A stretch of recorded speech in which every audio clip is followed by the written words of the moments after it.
Jammu Kashmir national conference Jammu सूबा unit की जानिब से शेर कश्मीर भवन जम्मू में 1931 का यौम शोहदा मनाया गया। पार्टी के कायदीन और कारकुनों ने शोहदा को खिराज अकीदत पेश किया, जिन्होंने 13 जुलाई 1931 को आमिराना हुक्मरानी के खिलाफ एहतजाज करते हुए जम्मू कश्मीर के लोगों के लिए इंसाफ और जमहूरी हुकूक का मुतालबा करते हुए अपनी जानें कुर्बान की।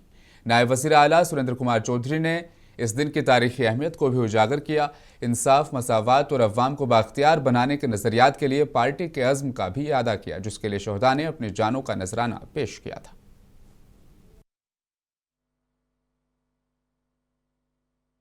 उन मुद्दों पे, और सबसे बड़ा मुद्दा मैं बार बार कह रहा हूं, एम्प्लॉयमेंट है। जो बच्चा है जिसको रोजगार चाहिए, उस माँ बाप को पूछो जिन्हें बच्चों का घर में, आप जाएं जम्मू यूनिवर्सिटी के बाहर कितने लोग बैठे होते हैं बेले, आप जाएं मेडिकल कॉलेज के बाहर कितने लोगों ने डिग्रियां, जाएं इंजीनियरिंग कॉलेज के बाहर कितने लोग हैं, दूसरे आपकी छोटी मोटी और पढ़ाइयां जितनी, कितने लोग बच्चे बेरोजगार हैं जम्मू में, और एक बिजनेस था वो भी आपका खत्म हो गया।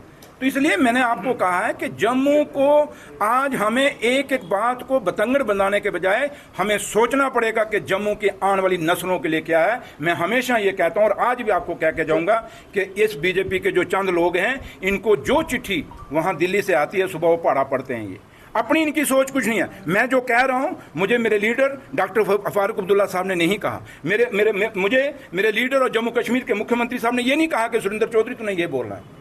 इसलिए मैं जो बातें आपके सामने रख रहा हूं, एक अंदर दिल से रख रहा हूं। जो मैं श्रद्धांजलि की बात कर रहा हूं, दिल से रख रहा हूं। इसकी निशाना है कि कश्मीरी पंडितों को भी हल करेंगे, बेरोजगार बच्चों को रोजगार भी देंगे, और बाकी मसलों को भी हल करेंगे।